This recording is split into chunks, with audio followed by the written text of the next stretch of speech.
নমস্কার, welcome to my channel cyber Suman. তো আজকে আরও একটা নতুন টপিক নিয়ে চলে এসেছি। তো আজকের যে বিষয়টা তোমাদেরকে জানাবো যে তোমাদের যাদের বিবাহ হয়ে গেছে, ম্যারেজ হয়ে গেছে, তো তোমরা তোমাদের বাপের বাড়ি যে খাদ্য সুরক্ষার কার্ডটি রয়েছে সেটা কিভাবে তোমরা শ্বশুরবাড়িতে ট্রান্সফার করে নিয়ে আসবে, কি কি ডকুমেন্টস লাগবে, কি কি করতে হবে, কোন ফর্ম অ্যাপ্লিকেশান করতে হবে, ফর্ম নাম্বার কত, সমস্ত কিছুটা এই ভিডিওর মাধ্যমে দেখাবো। তো ভিডিওটা না স্কিপ করে ফার্স্ট থেকে লাস্ট অবধি দেখুন, সমস্ত কিছুটাই বুঝতে পারবেন। তো আপনারা যদি আমার চ্যানেলে নতুন হয়ে থাকেন অবশ্যই আমার চ্যানেলটাকে সাবস্ক্রাইব করে দেবেন আর নোটিফিকেশান বাটনটাকে অল করে রাখবেন, তাহলে নেক্সট ভিডিও আপলোডের প্রথমেই আপনাদের কাছে নোটিফিকেশান চলে যাবে। তো চলুন ডেস্কটপে যাওয়া যাক, ওখান থেকে আপনাদের সমস্ত কাজটা দেখাই। তো প্রথমত আমি ডাইরেক্ট ওয়েবসাইটে চলে এলাম। ওয়েবসাইটে চলে আসার পরে এখানে অবশ্যই যে নাম্বারটা চেয়েছে এটা আপনাদের বাপের বাড়ির যে নাম্বারটা রয়েছে সেই নাম্বারটাই বসিয়ে দেবেন। তো আমি বসিয়ে দিচ্ছি নাম্বারটা। বসিয়ে দেওয়ার পরে গেট ওটিপিতে ক্লিক করছি। গেট ওটিপিতে ক্লিক করার পরেই দেখবেন আপনারা যে নাম্বারটা দিলেন এখানে সেই নাম্বারে একটা ওটিপি আসবে। তো ওটিপিটা এখানে ফিল করে নিতে হবে। নেওয়ার পরে প্রসিড বাটনে ক্লিক করতে হবে। প্রসিড বাটনে ক্লিক করার পরে আপনার ওই ফ্যামিলির সমস্ত যে কজন ফ্যামিলি মেম্বার রয়েছে সমস্ত ফ্যামিলি মেম্বারের নাম, রেশন কার্ড নাম্বার দেখাবে। তো আমরা নিচের দিকে চলে আসব। আসার পরে application form 14 apply now click করলাম। ক্লিক করার পরে যে ফ্যামিলি মেম্বারটাকে আমরা শিফটিং করতে চাইছি সিলেক্ট ওয়ানে ক্লিক করব। ক্লিক করে নেক্সট বাটনে ক্লিক করব। তো নেক্সট বাটনে ক্লিক করার পরেই দেখবেন এমন একটা ইন্টারফেস খুলে যাবে।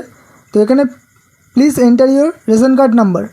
এখানে আপনার রেশন কার্ড নাম্বারটা হবে না, আপনার স্বামীর যে ফ্যামিলিতে আপনি অ্যাড হতে চাইছেন সেই ফ্যামিলির যে কোনো একজনের রেশন কার্ড নাম্বার এখানে দিতে পারেন। এখান থেকে সেই ফ্যামিলির ক্যাটাগরিটা, সেই রেশন কার্ডের ক্যাটাগরিটা চয়েস করে নেবেন। নেওয়ার পরে সার্চ বাটনে ক্লিক করবেন। তো সার্চ বাটনে ক্লিক করার পরে ওই ফ্যামিলির যে কজন মেম্বার রয়েছে সমস্ত মেম্বারের নাম শো হবে, নাম, রেশন কার্ড নাম্বার সমস্ত কিছু এখানে দেখাবে। তো নেক্সট বাটনে ক্লিক করব। ক্লিক করার পরেই দেখবেন যে এখানে রিলেশান উইথ HOF মানে আপনার সাথে রিলেশান হেড অফ দ্য ফ্যামিলির কী হবে, তো সেটা এখানে দিতে হবে। তো প্রথমত আমি দিয়ে নিচ্ছি, আপনি যদি শ্বশুর হয়ে থাকে তাহলে ফাদার ইন ল হবে। তো ফাদার ইন ল বসিয়ে নিচ্ছি। নেওয়ার পরে নিচের দিকে চলে আসবেন। The reason of shifting to a new family, আপনি যে এই নিউ ফ্যামিলিতে জয়েন হতে চাইছেন কী কারণে জয়েন হতে চাইছেন। তো ম্যারেজ সূত্রে হয়েছে, সেক্ষেত্রে আমি ম্যারেজ বসিয়ে দিলাম। দেওয়ার পরে সাপোর্টিং ডকুমেন্টস, আপনাদের এখানে অবশ্যই একটা সাপোর্টিং ডকুমেন্টস আপলোড করতে হবে। সেটা হতে পারে আধার কার্ড, হতে পারে ভোটার কার্ড, অথবা আপনাদের যে ম্যারেজ রেজিস্ট্রি সার্টিফিকেট রয়েছে সেটাও আপনারা আপলোড করতে পারেন। তো আধার কার্ড, ভোটার কার্ড যদি আপলোড করেন অবশ্যই স্বামীর নাম থাকবে, সেটাই আপলোড করবেন, নাহলে ম্যারেজ রেজিস্ট্রি সার্টিফিকেটটাই আপলোড করবেন। তো আপলোড করে দেওয়ার পরে এখানে নেক্সট বাটনে ক্লিক করবেন। নেক্সট বাটনে আমি ক্লিক করছি।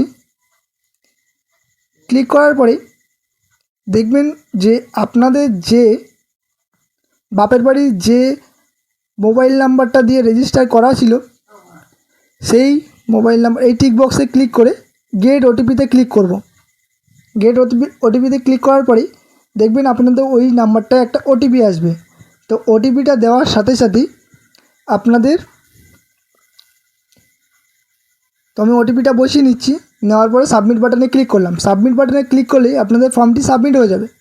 তো আপনারা পরবর্তী সময়